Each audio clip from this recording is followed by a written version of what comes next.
Hi guys, good morning. I'm BK Sharma from Icon School. Welcome to Icon Online Classes, Social Science classes by BK Sir, SS Notes of Class 8th. Lesson 2nd, from trade to territory, the company establishes power. What attracted European trading companies to India? किस चीज ने European व्यापारी कंपनियों को भारत आकर्षित किया? European trading companies were attracted to India due to the following reasons. इन कारणों की वजह से वो आए थे. Number 1, the fine quality of cotton. यहां पर बढ़िया अच्छी क्वालिटी का कॉटन कपास मिलता था एंड सिल्क प्रोड्यूस, और सिल्क मिलता था इंडिया के अंदर पैदा होता था. Had a big market in Europe, जिसका यूरोप में एक बहुत बड़ा मार्केट था. नंबर 2, गुड्स लाइक पेपर, और जैसे पेपर, क्लोव्स, कार्डामोम, साइनामोन, काली मिर्च, लौंग, इलायची, दालचीनी were in great demand in Europe. Europe में इनकी बहुत ज्यादा डिमांड थी. थर्ड पॉइंट है हमारा, European companies bought goods at a cheaper rate in India and carried them to Europe to sell at a higher price. European companies क्या करती थी? इन्हें सस्ती दर पे इंडिया में खरीदती थी, इन्हें लेके जाती थी यूरोप और उन्हें उच्च प्राइस पर, ऊंची कीमतों पर बेचते थे. What were the areas of conflict between the Bengal Nawab and East India Company? What were the areas? वे कौन कौन से एरियाज से संघर्ष के बिटवीन बंगाल नवाब और ईस्ट इंडिया कंपनी के बीच में, जिनमें उनमें संघर्ष होता था? पहला answer, the Bengal nawab refuse to grant concession to the company. Bengal के नवाबों ने इनकार कर दिया था कि हम कंपनी को कोई छूट नहीं देंगे. Second, the company demanded the right to trade.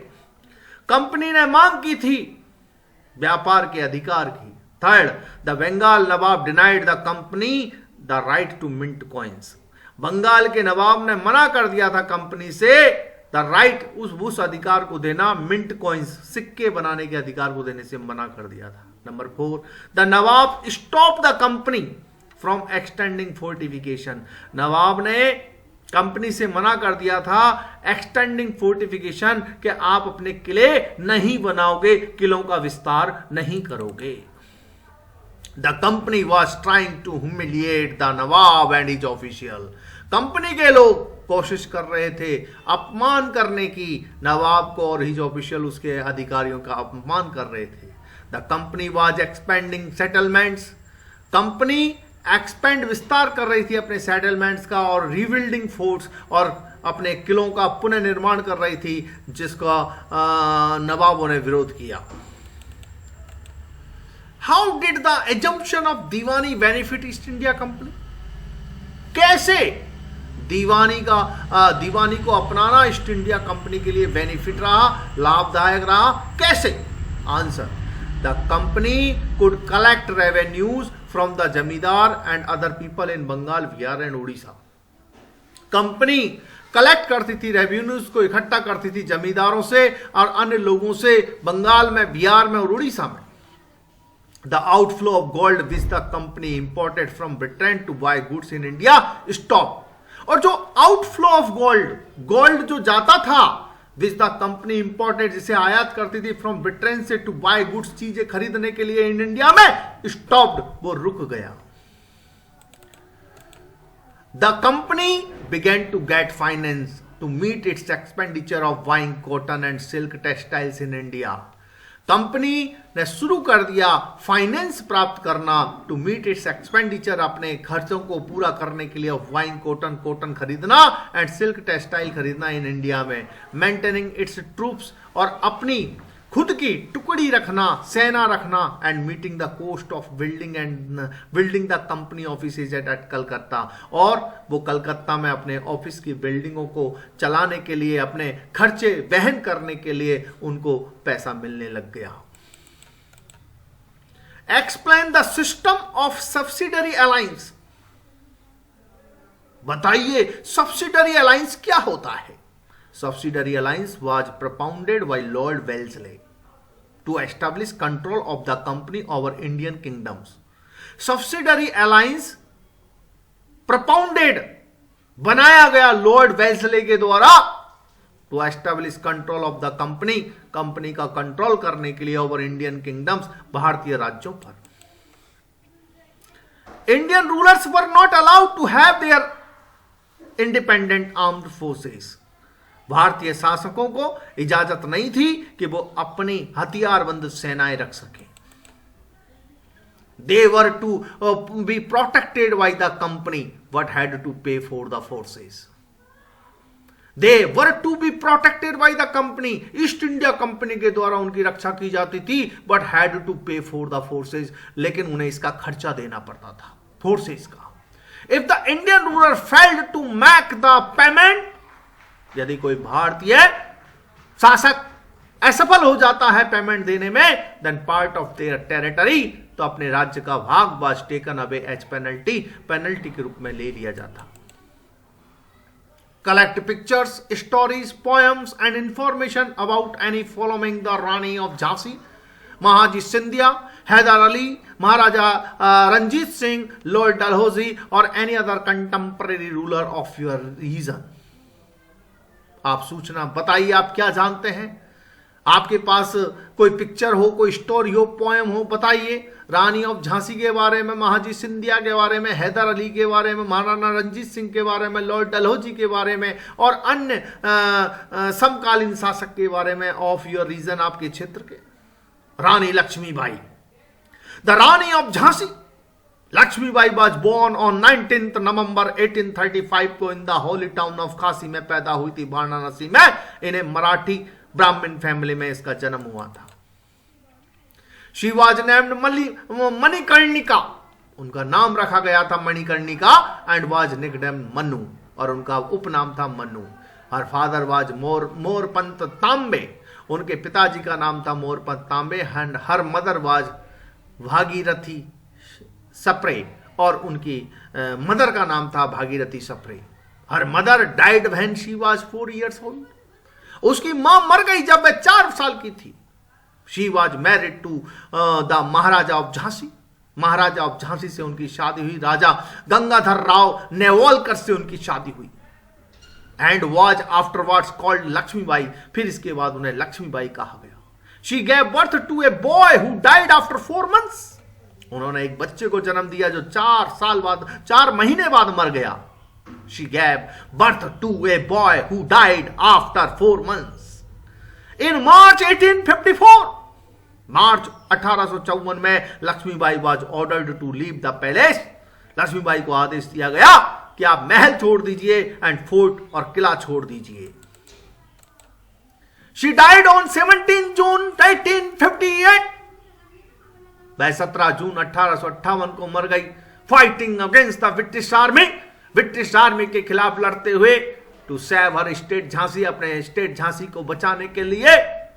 Mahaji Scindia, Mahaji Scindia was a Maratha ruler of Gwalior, Gwalior के मराठा रूलर थे इन सेंट्रल इंडिया में.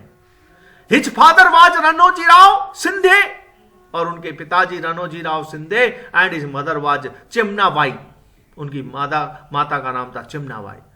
ही was the 5th and the youngest son of Ranoji, वह रानोजी के 5वें और सबसे छोटे बेटे थे. Mahaji was instrumental in restricting Maratha power in North India after the Third Battle of Panipat in 1761 and rose to become a trusted lieutenant of the Peshwa. Mahaji एक बहुत बड़े इंस्ट्रूमेंट थे इन रिसरेक्टिंग मराठा पावर को एकत्रित करने में नॉर्थ इंडिया, उत्तरी भारत में after the third battle of Panipat के बाद, इन 1761 में जो बैटल ऑफ पानीपत हुआ था उसके बाद. And rose to become a trusted lieutenant of the Peshwa, और पेशवा के बहुत ही लेफ्टिनेंट, ट्रस्टेड एक विश्वसनीय लेफ्टिनेंट के रूप में उभरे ड्यूरिंग हिज रेन. और उनके शासनकाल के दौरान Gwalior became the leading state in the Maratha empire. Gwalior एक लीडिंग स्टेट, एक प्रमुख राज्य बन गया मराठा एम्पायर में. And one of the 4 most military powers, और एक बहुत बड़ी मिलिट्री पावर बन गया इन इंडिया, भारत में. Hyder Hyder Ali was the sultan, Hyder Ali एक सुल्तान थे, एंड डिफैक्टो रूलर, डिफैक्टो मतलब एक बहुत ही प्रसिद्ध शासक थे ऑफ द किंगडम के, और मैसूर के इन साउदर्न इंडिया, दक्षिणी भारत में। He offered strong anti colonial resistance, उसने ऑफर किया था स्ट्रॉन्ग एंटी कॉलोनियल रेजिस्टेंस का against the military advances of the British East India company का during the first and the second Anglo Mysore war के दौरान। And he was the innovator, और वो एक इनोवेटर थे of military use of the iron cast Mysorean rockets के वो use करने वाले वो प्रथम व्यक्ति थे। महाराजा रणजीत सिंह, महाराजा Ranjit Singh was born on 13 नवंबर 1780 इन गुजरनवाला पंजाब। महाराजा रणजीत सिंह का जन्म 13 नवंबर 1780 में गुजरनवाला पंजाब, नाउ इन पाकिस्तान, अब पाकिस्तान में है, वहां पर हुआ था। हिज फादर वाज सरदार महा सिंह, उनके पिताजी का नाम सरदार महा सिंह था, and mother was Raj Kaur, और उनकी मां का नाम राज कौर था। He lost sight of his left eye during his childhood, और उन्होंने अपने बचपन के दौरान अपनी lost sight of his left eye, अपने बाएं आंख की दृष्टि को खो दिया था, बाएं आंख खो दी थी। He was the founder of Sikh empire, वे सिख एम्पायर के संस्थापक थे। He successfully absorbed and united the Sikh misls, उन्होंने बड़ी सफलतापूर्वक सिख समुदायों को एकजुट किया, and took over other local kingdoms to create the Sikh empire, और अन्य लोकल किंगडम्स पर उन्होंने जीत हासिल करके सिख एम्पायर का निर्माण किया। He repeatedly repelled the invention by Muslims army, उन पर बार बार मुस्लिम आर्मी के द्वारा आक्रमण होते रहे। Lord Dalhousie, Lord Dalhousie was the governor general of India before independence. Lord Dalhousie governor general थे भारत के स्वतंत्रता से पहले। He ruled India with great efficiency from 1848 to 1856, उन्होंने भारत में बड़ी कुशलता से 1848 से 1856 तक शासन किया। He completed the Ganga's canal in India, उन्होंने भारत में गंगा नहर को पूरा किया। He also started railway for the first time in India between Bombay to Thane, उन्होंने रेलवे को पहली बार शुरू किया था इंडिया में बॉम्बे से लेके थाने के बीच में। He started postal and telegraph services in India, उन्होंने शुरू किया था पोस्टल और टेलीग्राफ सर्विस को इन इंडिया में।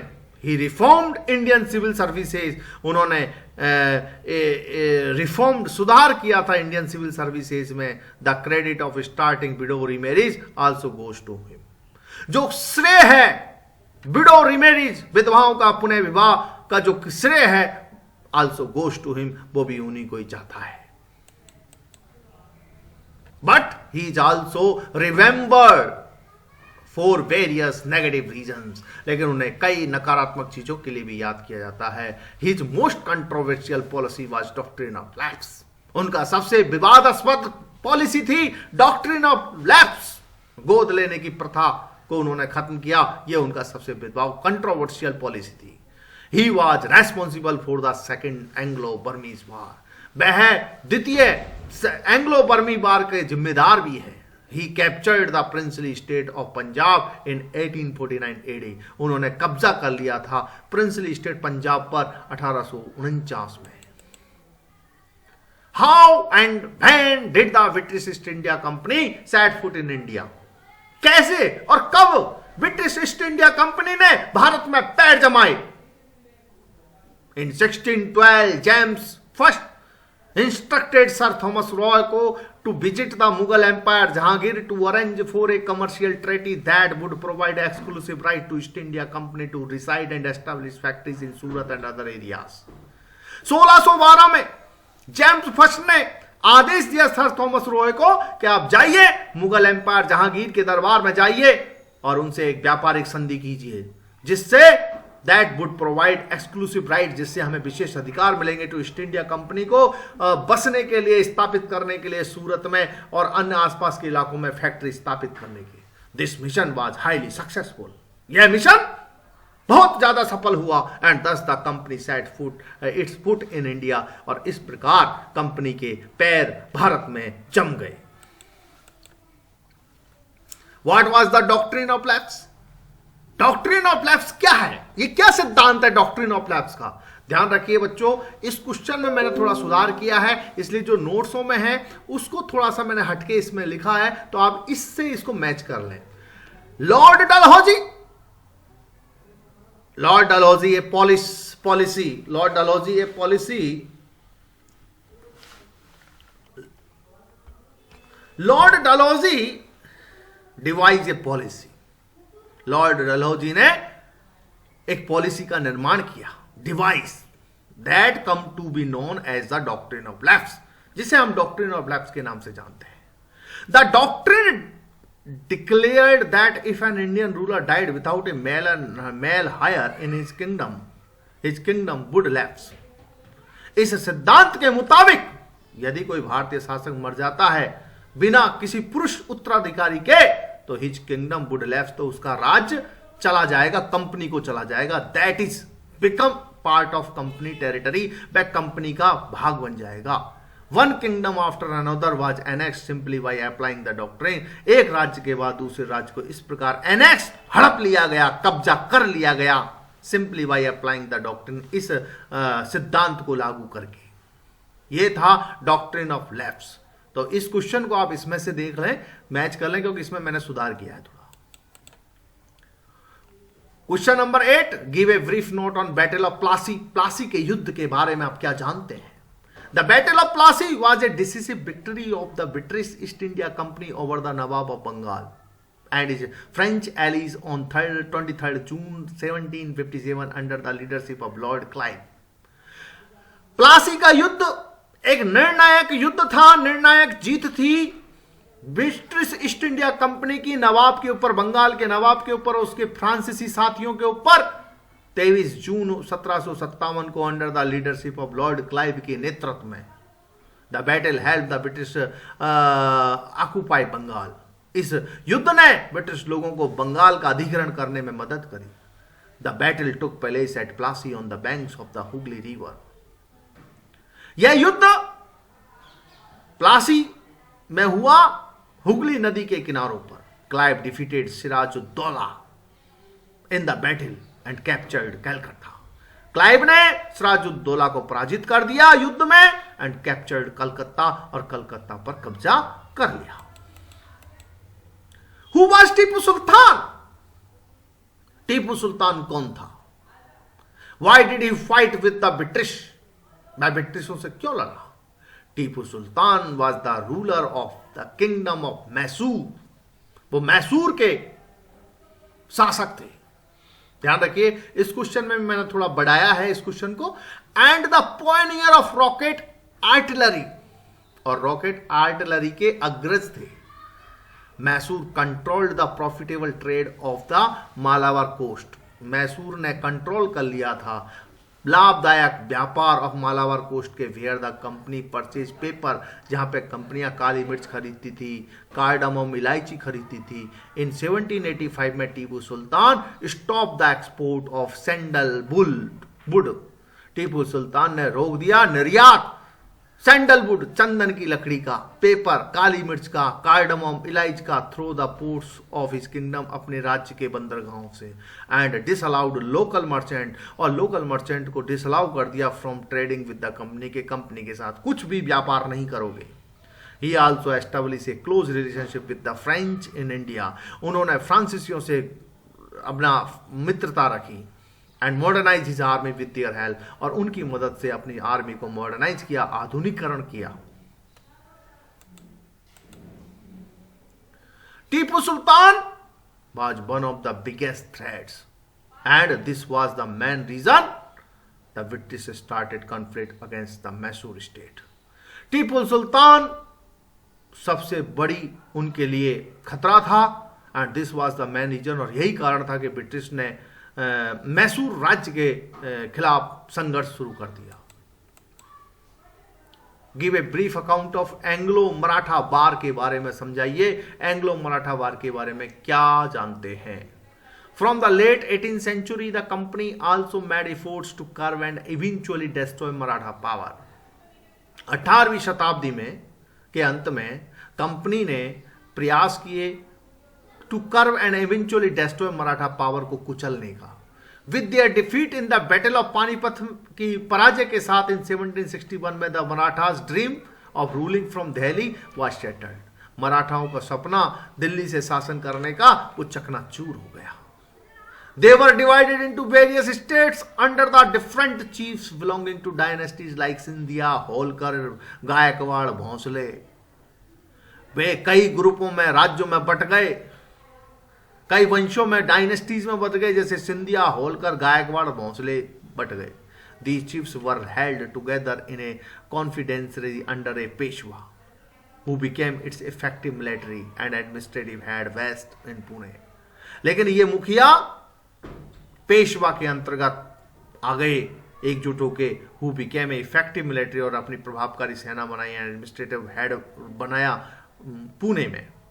महाराज Scindia and Nana Fadnavis were two popular Maratha थे, सोल्जर थे एंड स्टेटमैन, राजनेता थे of the late 18th century के। The Maratha were substituted in a series of war in the first war that ended in 1782 with the Treaty of Salbai। मराठाओं को कुचल दिया गया काफी सारे युद्धों के साथ, जिसमें से पहला युद्ध हुआ था जो 1782 में खत्म हुआ सालबाई संधि के साथ। There was no clear victory, जब कोई क्लियर विक्ट्री नहीं थी। द सेकेंड एंग्लो मराठा युद्ध हुआ 1803 से 1805 के बीच में, was fought on various front, कई फ्रंट पे लड़ा गया, resulting in the British gaining Orissa, जिसकी वजह से ब्रिटिशों को उड़ीसा मिल गया, and the territories of north Yamuna river including Agra, Delhi भी मिल गया। Finally the third Anglo Maratha war of 1870-19 crushed the Maratha power. जब तीसरा मराठा एंग्लो वार हुआ, उसने मराठाओं की शक्ति को कुचल के रख दिया। The Peshwa was removed and exiled to Bithur near Kanpur with a pension. अब पेशवा को देश निकाला दे दिया गया, बिठूर में बैठा दिया गया, कानपुर के पास पेंशन दे करके। The company now had complete control upon the territory south of the Vindhyas. अब कंपनी का पूरा अधिकार हो गया दक्षिण के सीमाओं पर, विंध्याचल की दक्षिण की सीमाओं पर। Give a brief note on battle of Buxar. Buxar के बारे में क्या जानते हैं, बक्सर के युद्ध के बारे में क्या जानते हैं? The battle of Buxar was fought in 1764। Buxar का युद्ध 1764 में लड़ा गया between the English East India company on one hand एक तरफ, and the alliance of the Mir Qasim, Shujauddaula and Mughal emperor Shah Alam के बीच में। The battle took place following a chain of events. ये धीरे धीरे एक चैन के साथ, श्रृंखला के साथ लड़ा गया। Firstly Mir Jafar the new Nawab of Bengal was unable to meet the demands of British. ब्रिटिशों से अपनी मांगों को पूरा नहीं कर पाया था। एज ए रिजल्ट, इसके परिणाम स्वरूप in 1760 the company dispose Mir Jafar को हटा दिया, and made his son in law, और उसके दामाद को मीर कासिम को द नवाब ऑफ बंगाल बना दिया गया। Mir Qasim also wanted to and the company's domination. Mir Qasim भी कंपनी का प्रभुत्व खत्म करना चाहता था, एंड असर्ट हिज अथॉरिटी, और उनकी और अपना अधिकार स्थापित करना चाहता था। दस ही denied the British undue trade privilege. उसने ब्रिटिश लोगों के जो गलत ट्रेड प्रिविलेजेस थे उनको मना कर दिया। So the company declare war against Mir Qasim. इसलिए कंपनी ने मीर कासिम के खिलाफ युद्ध छेड़ दिया, एंड डिफीटेड हिम इन 1763 में उसे पराजित कर दिया। Mir Jafar was again made the Nawab of Bengal, और मीर जाफर को पुणे बंगाल का नवाब बना दिया गया। Okay guys, thank you, bye.